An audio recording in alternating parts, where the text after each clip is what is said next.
have for a lifetime, pretty much. But you know, we chip away at it one at a time. As long as we have those aspects playing out, we are leaking incredible amounts of power that we can be using for manifestation. So that's the third rite of passage.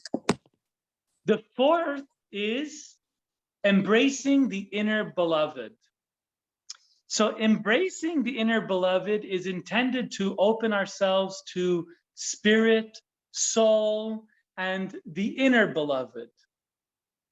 Just look around, look at the dating app industry, the dating websites, and just look at the industry that exists around meeting Mr. or Mrs. Right. And as long as we are putting all this energy in attracting a mate without having done our rites of passage, the spiral path, the family of origin, the shadow work, and we're just looking to fill in that neediness by getting a beloved or a boyfriend or a girlfriend, you can be sure that your relationships will be marred with a lot of challenges. Because when you have two unconscious beings going into a relationship, what's happening is we're stirring up all each other's shit. And because we don't have the tools, the coping mechanisms, the awareness, we get lost, the ego gets lost in the storyline, and then it becomes a story of outdoing your beloved, or not outdoing, but being right, or not being wrong, or trying to prove that you're not a jerk. At least that's what it was for me, for many things. You know, it's like my beloved tells me that they're having a challenge with my personality, XYZ, and I'm taking it as if they have a challenge with my personality, it must mean that they think I'm doing something wrong. And if I'm doing something wrong, I need to prove that I'm a good man. Please see the goodness in me. And so I start going into codependent behavior and convincing and so on and so forth, when really, if I was really secure in my relationship with myself, I could be like, oh, you're having emotional challenges with me. I could allow you to have that experience and be an expression, and I could be okay with myself because I've done my inner beloved work. So what am I trying to say?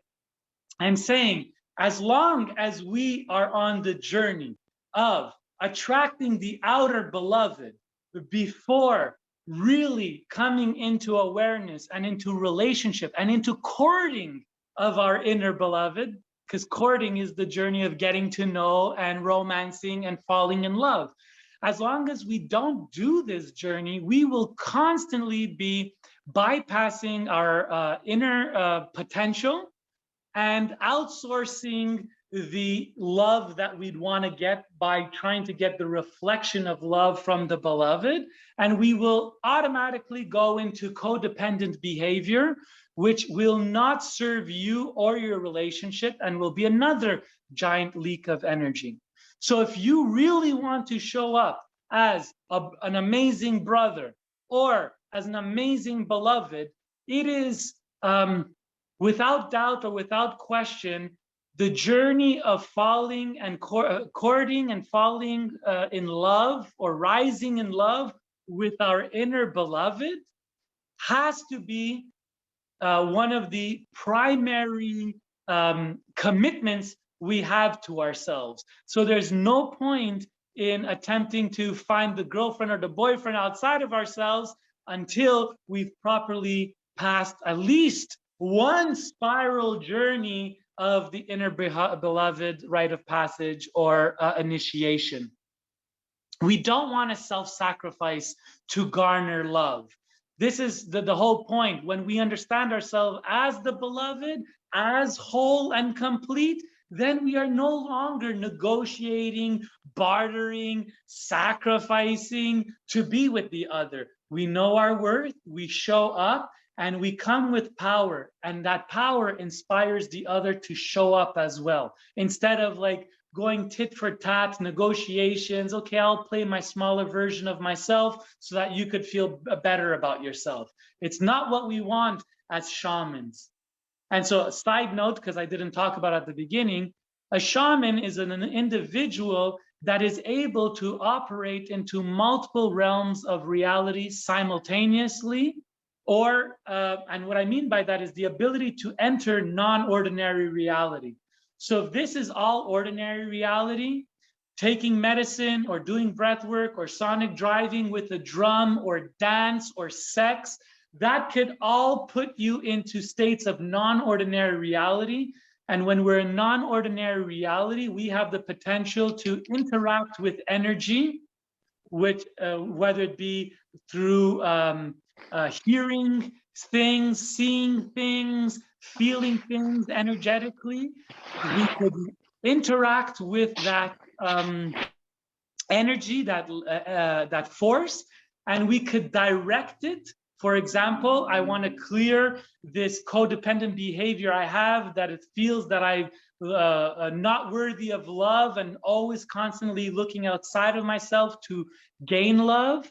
We could do the work in the non-ordinary reality, and then when we come back into ordinary reality, it's unexplainable, but somehow something has shifted in our reality that from here on in, we are no longer meeting the world from the way we were meeting it before, but we are meeting it from more awareness, from a new spiral, and from the fact that we have come into a greater healing and expansion around that rite of passage. So that's what shamanism is. It's the ability to transform your life, your reality, through moving into non-ordinary reality and working with energy, manipulating energy to have an outcome that is completely transformed in ordinary reality.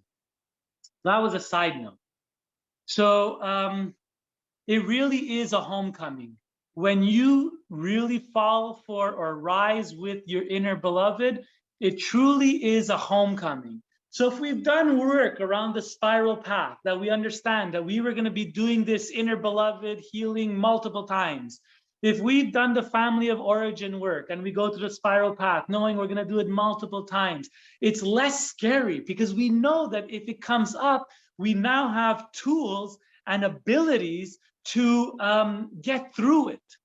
And then we do the shadow work and we do the inner beloved work. Now we're really starting to call in lost soul parts of ourselves, release the limited beliefs of the small personality that picked up lessons in their childhood that have not been able to shake it and has been keeping you less than and limited in your potential because of the story. As long as these are running, you're not going to be in your fullness. You're not in integrity because you are not in integrity with your soul self or your inner self.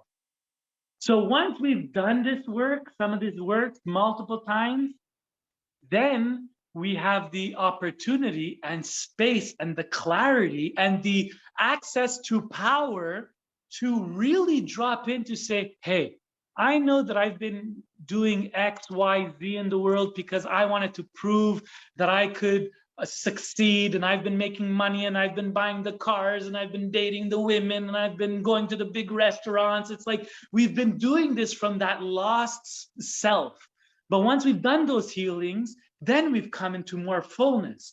And when we've come into more fullness, we've created the space for soul, spirit to commune with us, and for us to have a greater ability to listen and listen with greater clarity.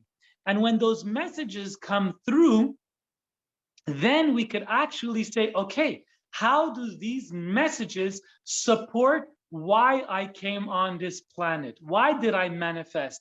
I did not manifest to pay taxes. I did not manifest to quarantine. I did not manifest to curfew.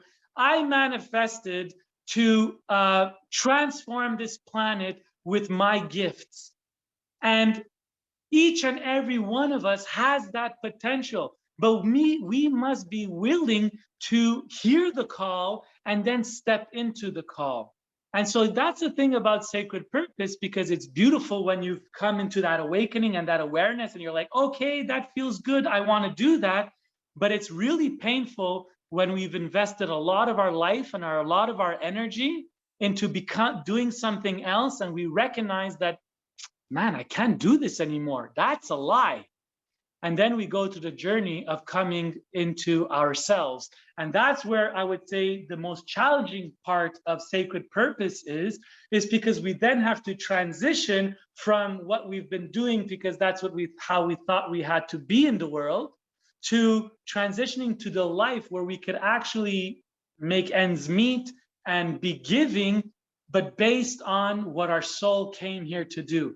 And that, it can possibly throw us into a major life challenge if we're not ready for that. That can put us into bouts of depression if we're not willing to invest and go in and answer the call of our soul call and our sacred purpose. So higher level, those are the 5 rites of passage that I believe, and Venus Rising teaches, that we must go through and we must stay committed to time and time again, multiple spirals, until we have claimed our sovereignty and our ability to meet the world from ease in these aspects versus from reactivity. So at this point, I'm going to pause and I'm going to give people an opportunity to ask some questions around the 5 rites of passage. So you could type it up and one of you, the brothers, could read it, or... I got you, Frank. That was beautiful. Beautiful. Thank you so much for that overview and description. Beautiful. Normal thing about or stop the breathing.